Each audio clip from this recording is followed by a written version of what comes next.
how to identify if an organization is right for you, the power of pivoting, and the importance of upskilling, all on this episode of the Take Back Your Career podcast. You need to take action, and you're about to get real-world information and insight for fixing your career. This is the Take Back Your Career podcast with your host, Adam Fullerton. Hey guys, welcome to another episode of the Take Back Your Career podcast, which is dedicated to helping professionals find happiness, fulfillment, and financial security in the work that they do. And we do this by interviewing real career coaches and experts, which can provide actionable ideas, which can help produce real results for you and your career. And the end goal here, if you haven't listened before, is to help you and all of our listeners stop hating what they do for work every single day and stop wishing for Friday every single Monday morning when they wake up. So with all of that said, I wanted to welcome our expert and our guest for today, Mariana Naddaf. Mariana is a certified career coach and academic coach, the assistant director of coaching and outreach at the University of Michigan, and owner of Success Reimagined, where she offers consulting services to individuals, teams, and organizations. Mariana, thank you so much for being on today's episode and welcome to the podcast. How are you doing today? I'm great. Thank you for having me. How are you? I'm doing great. Thank you very much. I appreciate you asking that. And before jumping into the topics for today's episode, I wanted to quickly let our listeners know that this is the second time we're doing this recording for this episode because unfortunately, the first time Mariana was on, I ended up having a corrupt audio file and having a bunch of problems with it, long story short. So I just want to say, hey, Mariana, thank you again. Thank you not only for being here, but doing this again, I should say, and being a trooper and joining me once more to do this session. So I wanted to, of course, lead off and ask you to let our listeners know, especially our young listeners, which I know is what you specialize in quite a bit, how they can identify whether or not an organization is right for them, whether it's the first company our listeners are joining or if it's the fifth company that our listeners are considering joining. What should our listeners know? Where do we want to start with this? And I guess my question is, what are some of the tactics that can help set our listeners up for success in this scenario when joining a new company? Yeah. One of the first things I think about is trying to be as proactive as possible in thinking about if this organization is right for you to work in. This is ideally done before you start working for a company, before you decide to take an offer. But it can also be done while you're in that organization and deciding if it's right for you. A couple ways to do that is ideally it would be great if you knew somebody in that organization before you decide to work for them and asking, how do you like it? What's the environment like? What is your supervisor like? What is supervision styles like within the organization, not just one individual? What does professional development look like? What's the mission of the organization in more detail? But if you don't have someone to do that, there are a couple different ways that you can actually reach out to people if you don't have a connection automatically.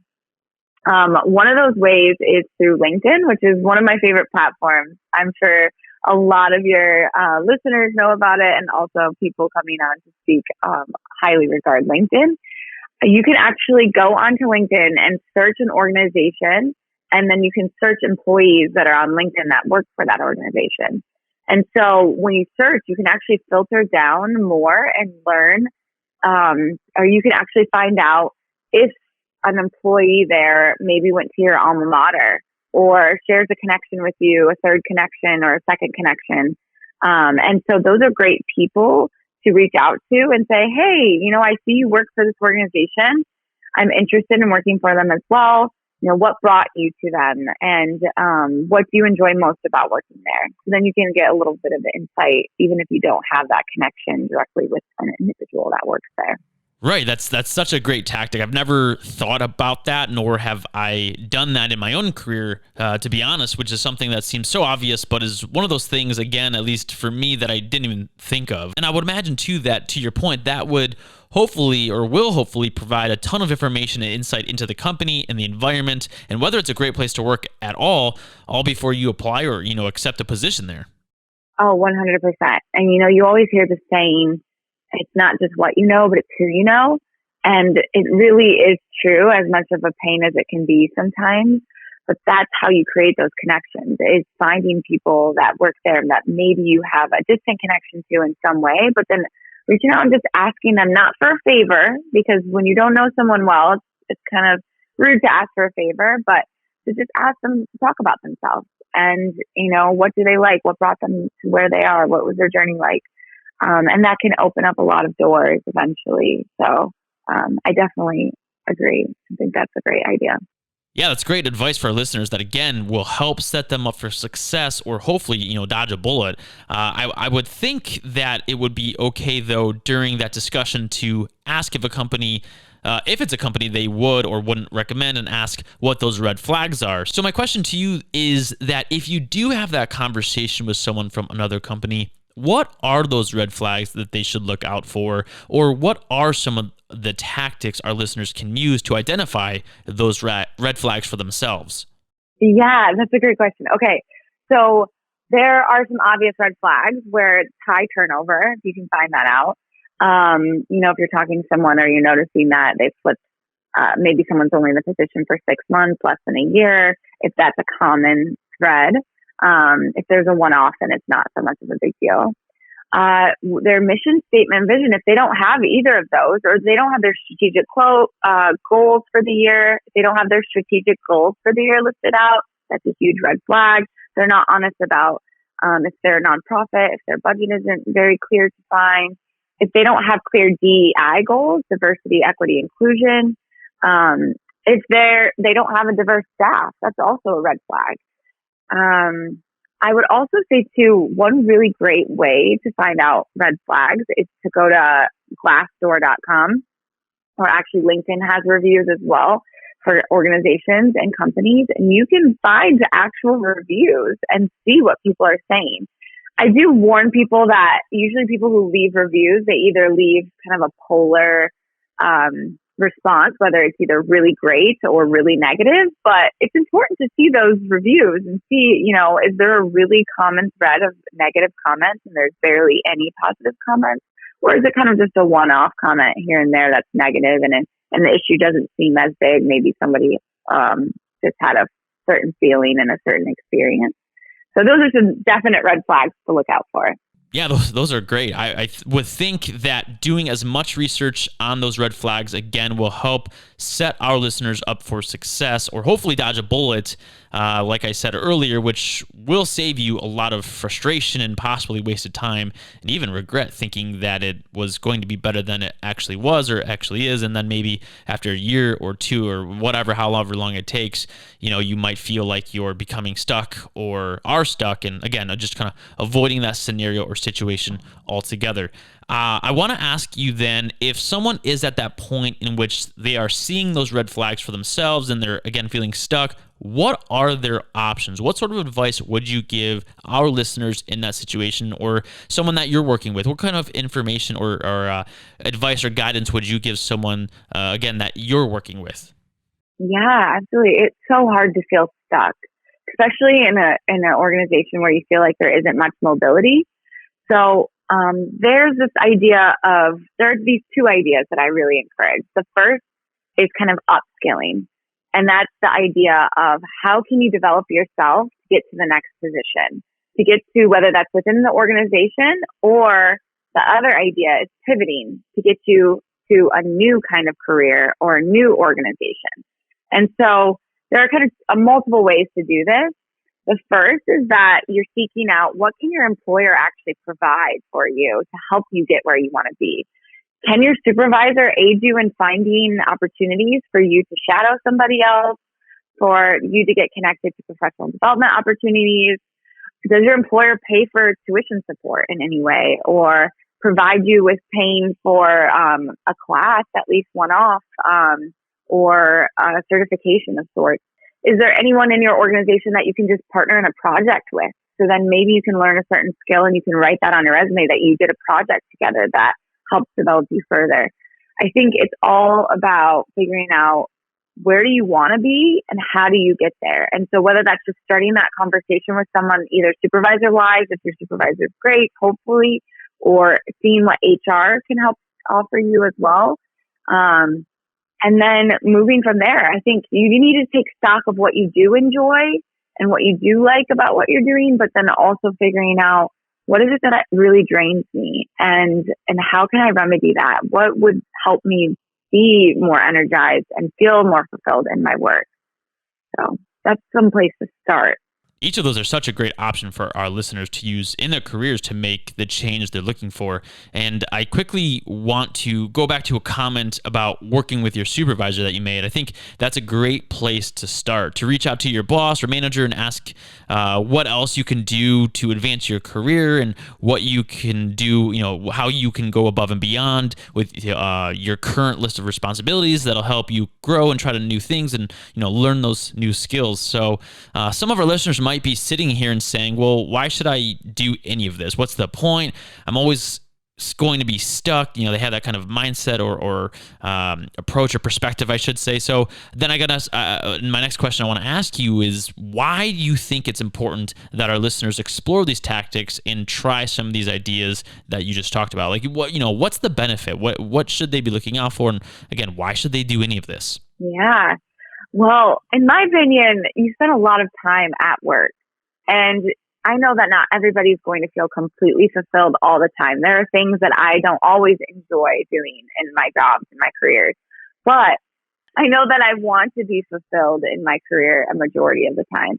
And so I really think it's important for people to figure out what brings them fulfillment so that they can feel like they're making an impact in their life. And sometimes also people care a lot about making impact in other people's life.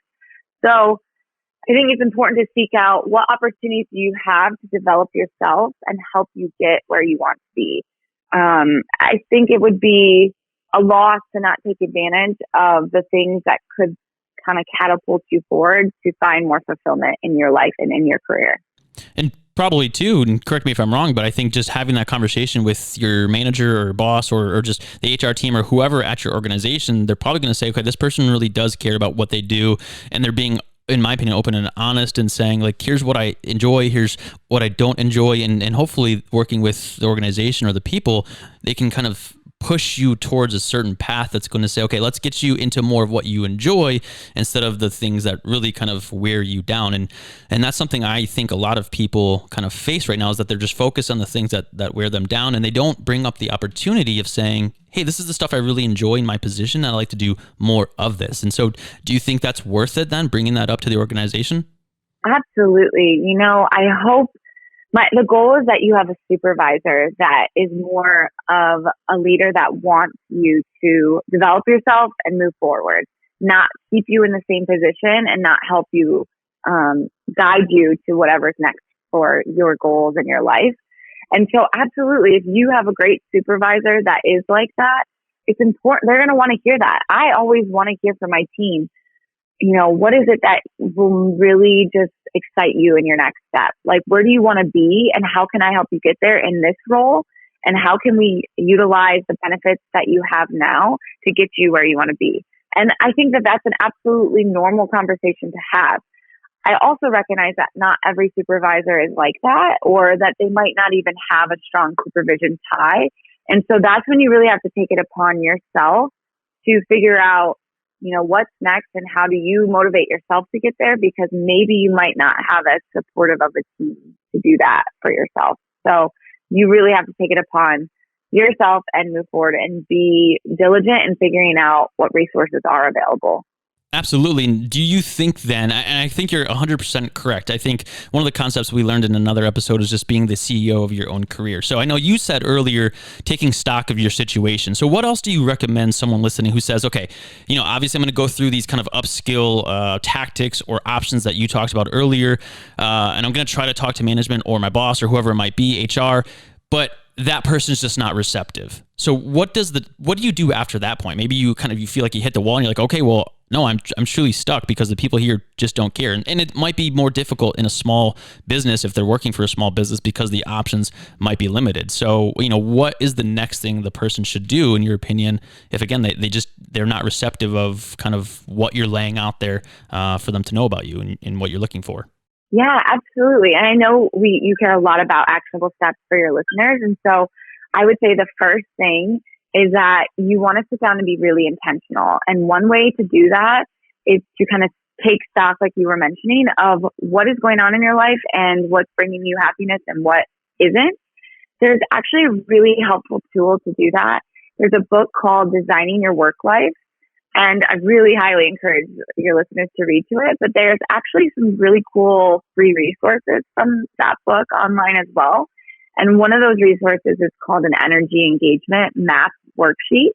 And you can actually list out the activities that you do on a daily basis. And you do it for usually a week or two if you can, to get an idea of what your work looks like on a weekly basis. And then you list out and you map whether it's draining your energy or bringing you energy. And so from there, you can kind of figure out what would help you have higher energy flows. And that is a great opportunity to take stock of what's going on in your life.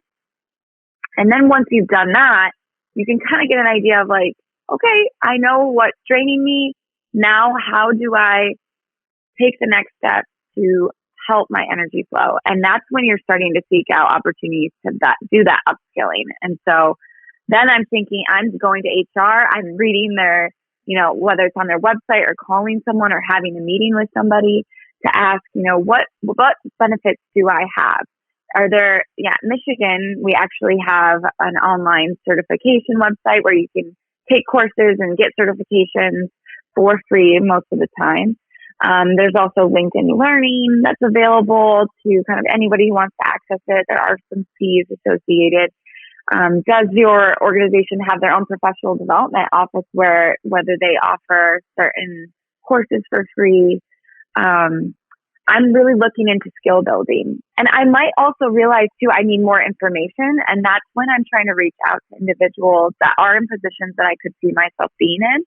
And I'm doing things like having informational interviews where you're asking a bunch of questions about, what would they, if they had to do things all over again, what kind of education and skill paths would they take? What skills are most important in their career right now? How do they recommend getting those skills? Who do they recommend talking to, other people to kind of connect with? So then you can start to kind of forge your path and figure out what's your game plan to get you where you want to be and how long does it take to get there too. You need to be realistic in understanding that it might take some time and you might not have this immediate relief, but you will get there eventually. Yeah, that's a great point. And like you said, there's so many options. It sounds like and I'm learning myself, even just the number of options you talked about. Half of them I didn't even think of, myself. And so it's kind of, again, on the person that's listening and saying, like, if you're stuck and you're miserable, hey, there are so many options out there. Like it's not going to come to you though, right? So you got to go to those options and make it happen. So we talked about a lot of different actionable ideas, like you said, that our listeners are looking for. So let's say at this point, people have explored upskilling. Let's say they've explored talking with their manager and their boss, and they've said, here's all the different things I've tried, and they're just still not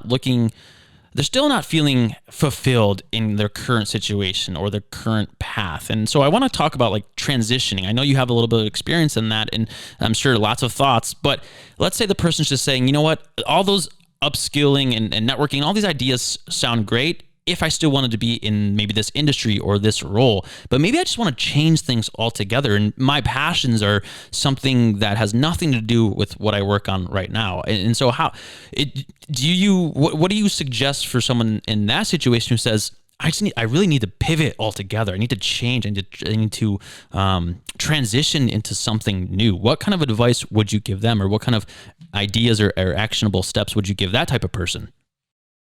Yeah, absolutely. That's a great question.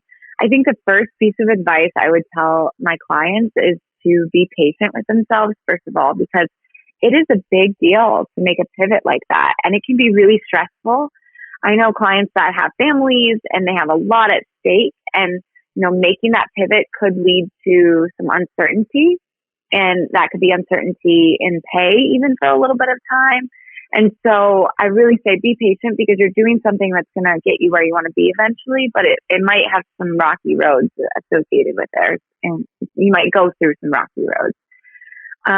The next thing would be one really great actionable tip is I tell my clients is to go online and go to a job board, whether that be a LinkedIn job board or Indeed, and write in the kind of career that you're looking for and see what jobs are actually popping up and what real job descriptions are out there.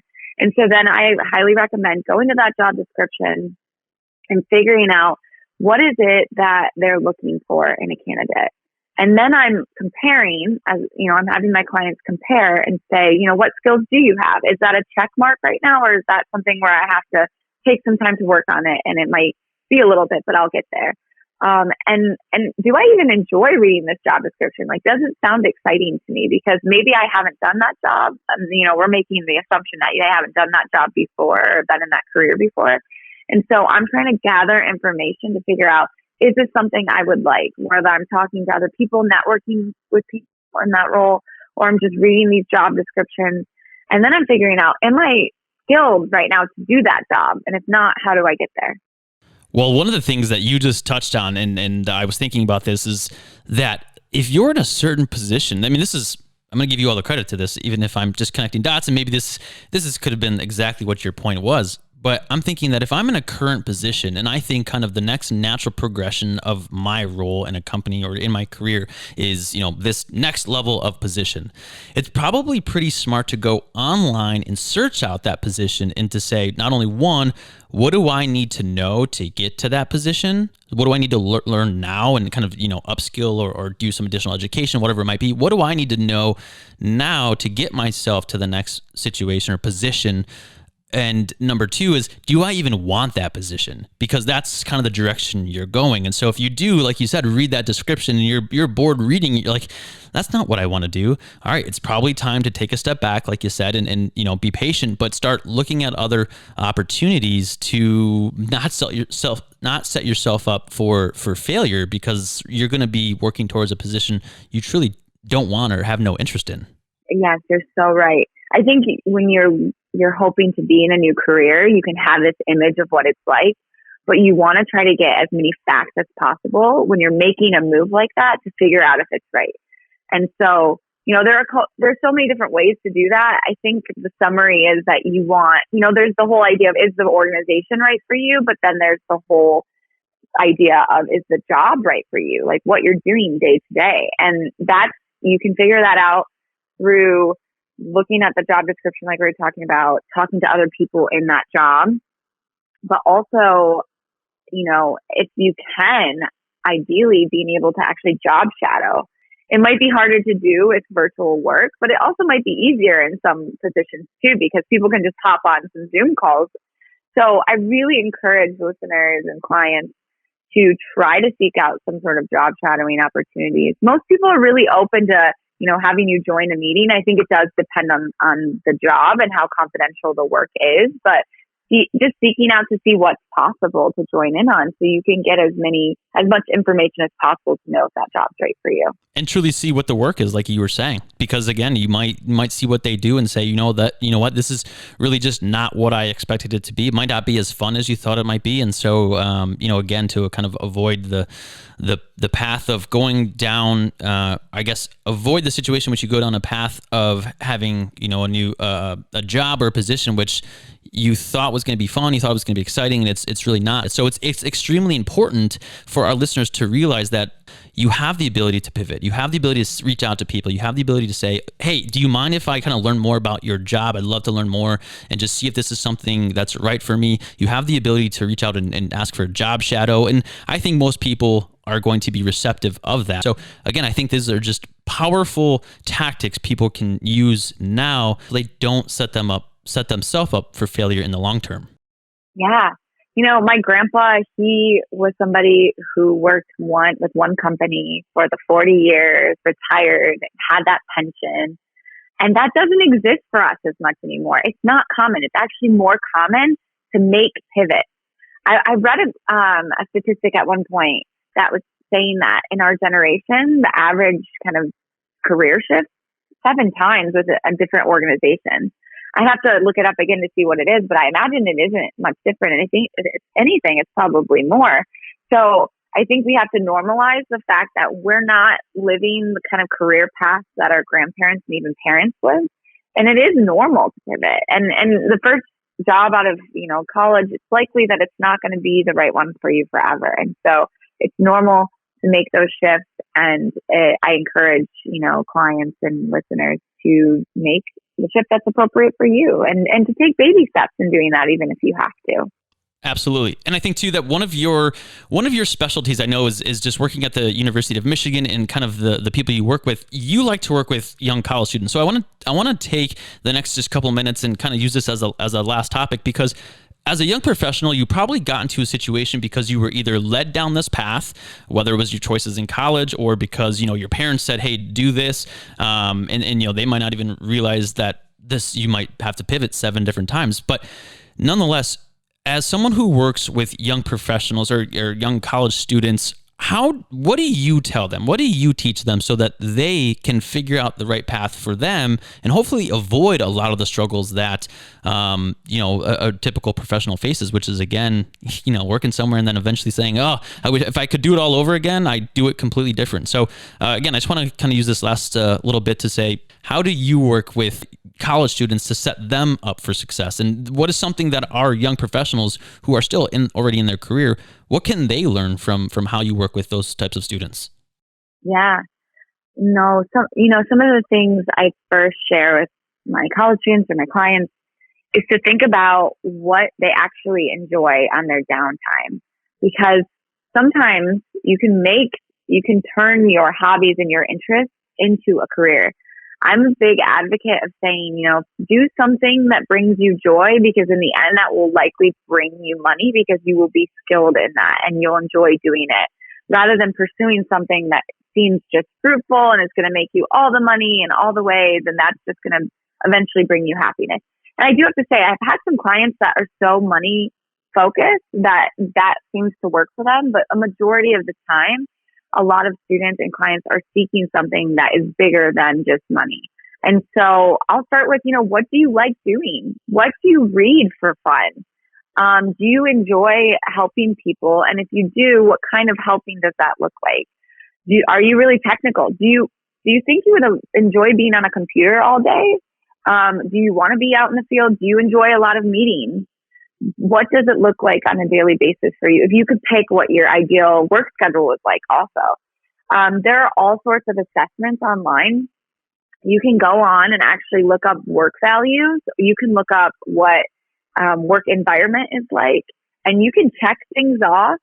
And, you can it will come up with a list of careers that seem right for you. And so it's more than just back in the day when I was in middle school filling out this form about what career seems right. And then, actually a school counselor came out for me, which is really funny because it's kind of close to that right now. But a lot of times it's not aligned. And so there are way more assessments out there now that go beyond just filling out what seems right career-wise. And now it digs deeper into work values, work environment.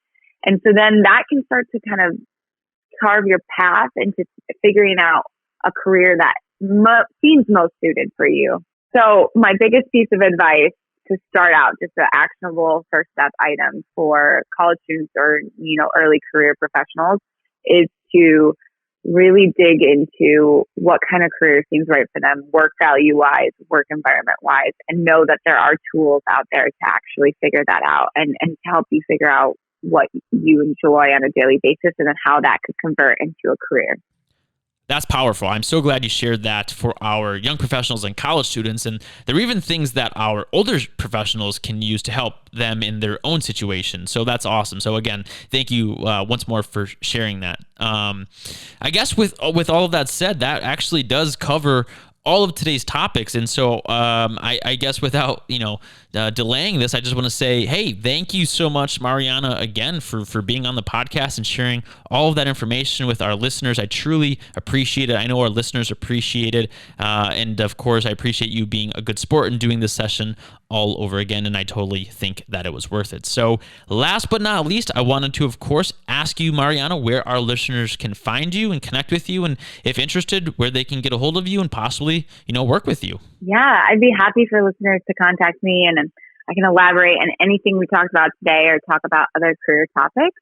You can find me on IG at Success Reimagined. You can actually email me at successreimaginedllc@gmail.com, or you can find me on LinkedIn at Mariana Naddaf.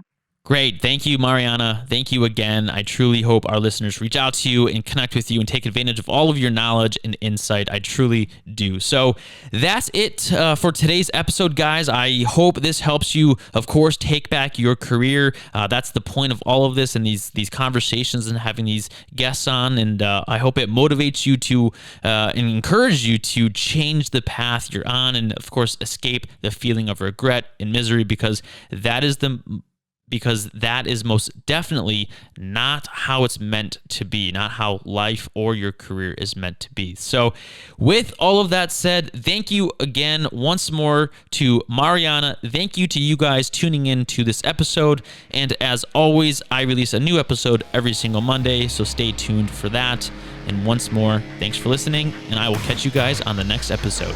Take care.